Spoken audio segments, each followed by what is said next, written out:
Hi folks, welcome back to Edible Whole Foods. David Fairclaw's with us again today, who's my resident wine guru of the best things to put in your mouth when it comes from the grape. So I want to do sort of a month-long thing about cooking with wine and then drinking the wine that goes with what we cook. Sure, yeah. So we're going to kind of start with a very classic thing, which is beef braised in red wine, or beef bourguignon, right. You know, if you want to get all uppity about it. But so tell me what your thoughts are about cooking with wine. Well, you always want to cook with a wine that you know is going to go well with the food once you present the food at the table. None of that cooking wine stuff on None of that cooking wine stuff. You want a good wine, but you don't have to spend a lot of money to make sure you have that good wine. Now, beef Burgundy, the name of beef Burgundy comes from the region where the dish is made. Now, ideally, you do want to use a Burgundy red wine, which is Pinot Noir, which is light-bodied, but Burgundy red wines, Pinot Noirs from Burgundy, can be very expensive. So you don't necessarily want to cook with that. Okay. So I would suggest something that's sort of medium-bodied, not too heavy on the tannins. You don't want anything that's already too big, because as the wine cooks down while you're braising the beef and all that, it's going to become more intense, more concentrated. If you already have a wine that's already concentrated to begin with, it's going to be almost oily and very sticky, kind of. Okay. So I usually use something that has medium tannins, medium-bodied, a good amount of fruit, but not so much fruit that that you would call it sweet by any means. Something that's going to go well with the meat. This is really key to a successful braising of anything, and that's to get your meat nicely browned. You know, give it time to work and get some caramelization going on. Then I want you to see what's down here at the bottom. See all that stuff down there? That's flavor. That right there is flavor, and it's intense flavor. So we're going to do a little process. See that right there, man? You cannot beat that. David? Yeah.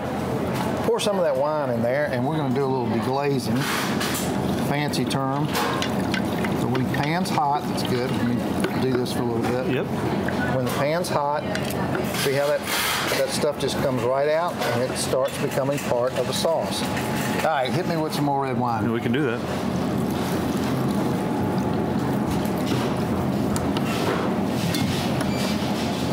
That looks pretty good right there. All right, so we're going to add a few other ingredients to this. Copious amounts of garlic. Don't be shy about the garlic.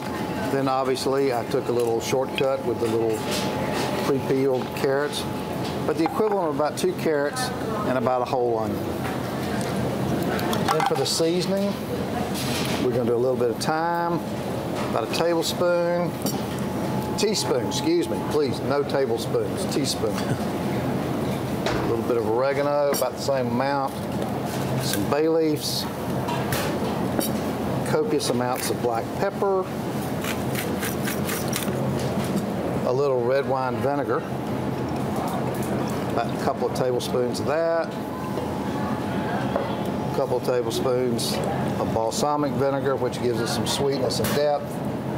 And then, I know this sounds weird, but truly a little soy sauce, or in this case I'm using tamari because I like the flavor of that better.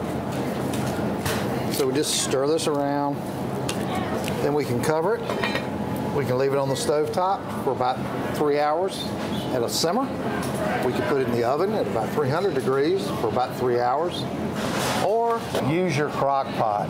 Now, what do you drink here? Do you drink the same wine you put in? That certainly would work. What I used to put in there was a garnacha from Spain called Evodia. Okay. And you could certainly work with that, but of course, we put in about a half a bottle to that, so you'll want more than a half a bottle to serve to your guests. Yep. I'm sticking with sort of the Grenache or Garnacha theme, but going with a Côte d'Aron from France. Okay. Again, medium to full-bodied, firm tannins, a good amount of spice to go with the balsamic that you put in there, and I think this is going to be a great pairing to go with a little beef Burgundy or some braised beef, if you will. Okay.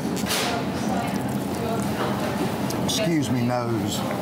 Aromatic. It smells good. It smells good. It tastes pretty good. Tastes pretty good. David. Cheers. Thank you as usual for coming on. My pleasure.